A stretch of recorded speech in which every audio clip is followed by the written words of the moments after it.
Thank you all for coming. This is my first time in Berlin. I've had a heck of a great time. It's very cool to be invited here to come speak to you folks. My first question was, why the heck do you want me to come to this conference?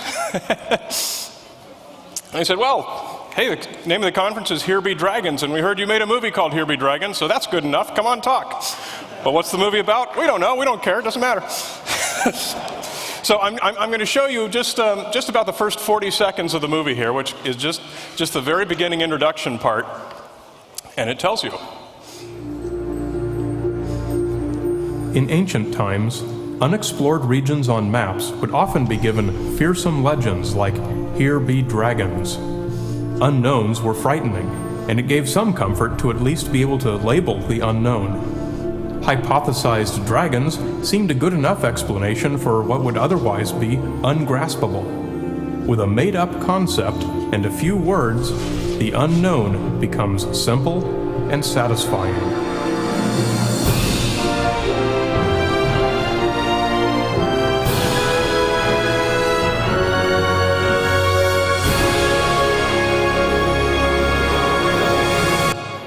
Thank you all very much for coming. We'll see you next week. That's actually an urban legend, as I'm sure has been mentioned more than once during this conference already. There are actually no known ancient maps that say "Here be dragons" on them. There's one globe about this big called the Lennox globe from 500 years ago that says "Here be dragons over Asia," and they weren't even talking about dragons. It was what Marco Polo called the Chinese people. It was the kingdom of, I'm going to get it wrong, Dagroyan, something like that. So that's what my podcast is about at Skeptoid.com. It's basically about critical thinking, looking at urban legends, things that most people believe that to be true, that are promoted in the media as true, that aren't true. And so I try to find really interesting topics that a lot of people generally believe, and we just look at them in detail, do a lot of research. I have a lot of research assistants that help me. We spend a lot of time digging into these stories, digging up old information, and it's really far more interesting when you learn the truth about something than when you accept the popular myth. And one of the most popular articles or episodes that I did is called "The Missing Cosmonauts." And just to give you a little bit of background about what the episode was, right after World War II, during the Cold War, when the United States and the Soviet Union were engaged in the space race, they were trying to launch Sputnik, we were trying to launch Explorer 1. There was a lot of competition. It was a very political competition. It was all about propaganda. Everyone was trying to be the first in space. And of course, we know that the Soviets were the first to have a person in space with Yuri Gagarin. They were the first to have Sputnik launched. Of course, we were the first to have little Albert the monkey launched in 1948 aboard a captured V-2 rocket.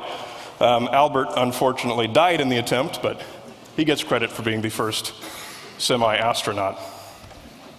During this period, there was two brothers, Achille and, who speaks Italian here and can correct my pronunciation? I'm sure someone does. One, Achille and Giovanni Judica-Cordiglia. Is that close? Close enough, thank you very much. These were two young brothers in their 20s. They scavenged radio equipment, and when the Soviets launched Sputnik, they published this frequency on which they were going to be broadcasting it so that everyone in the world could see how superior they were. Well, they found some radio equipment and actually tuned into it and got it. During the subsequent years, over the early 1960s, they expanded their operation. They actually took over an old World War II bunker in Italy, and they built this radio observatory that they called Torre Bert. Every time that something was happening in space, anytime anyone was launching anything, Torre Bert was filled with college professors, news reporters. They even had people from Italian intelligence who befriended them and kept a close eye on what they were doing.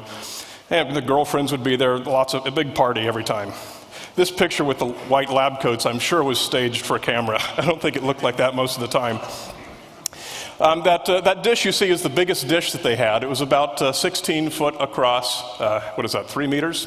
5 meters. I'm horrible. And they had this, a car that they would drive out so that they could get some distance away, and that would let them triangulate on where signals were coming from. They learned quite a bit about how to detect, how to analyze these radio signals. Using the Doppler effect, they could compute the speed and the altitude of wherever the satellite was coming from. This is the actual recording that they made of Sputnik 1.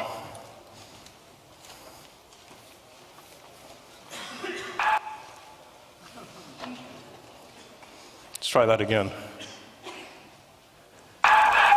Okay.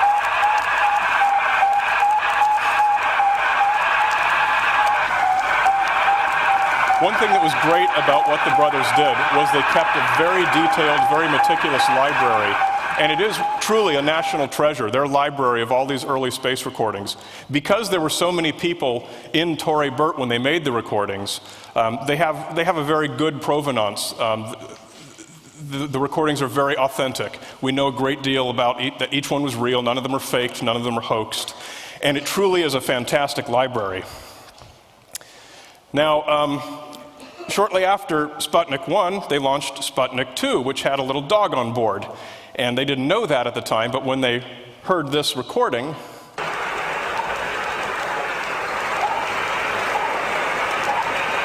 they said, "What the heck is that?"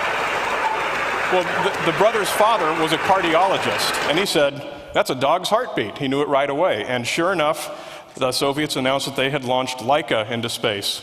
And kind of like Albert the monkey, Laika didn't have a good time. There was no provision at all made for returning Laika to Earth. They just launched her up into space. She's still out there somewhere circling, probably. Poor little thing. She was cute. So then things started to get a little bit more grim. In November of 1960, when there is no known flight, there is no record in the Soviet space history of a flight being launched on the day that this was recorded. We don't have any audio of this, unfortunately, but it was an SOS. Do-do-do-do-do-do-do-do-do, repeating. Hand-keyed, it wasn't mechanical. And what was creepy about it was that they detected 0 relative speed. And they interpreted this to mean that it was headed straight out away from the Earth, as if something had malfunctioned and the craft didn't enter orbit, it just went straight off into space. This was on one of their space frequencies, so this was not coming from a ship at sea. Well, this is obviously kind of creepy, but it got even creepier. Here's one from February of 1961.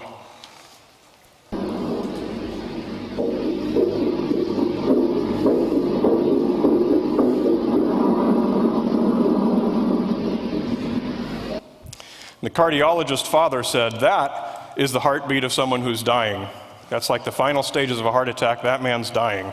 And again, this came on a space frequency. And again, it came from a day when there was no known flight.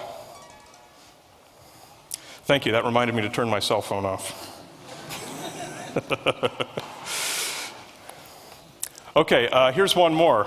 Listen to this one. This one's really creepy. The main reason people loved this episode of my podcast was because of how creepy this particular recording is.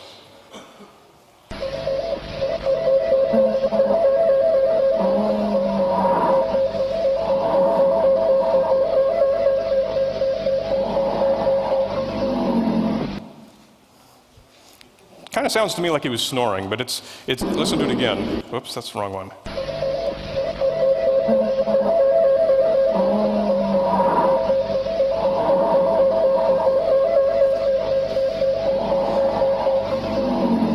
Well, the Soviets have no great hero who flew in space on that day and came back to great fanfare and applause. So we have to assume that whoever this was either did not survive the attempt, or maybe it wasn't a space flight. But again, it was on one of the space frequencies.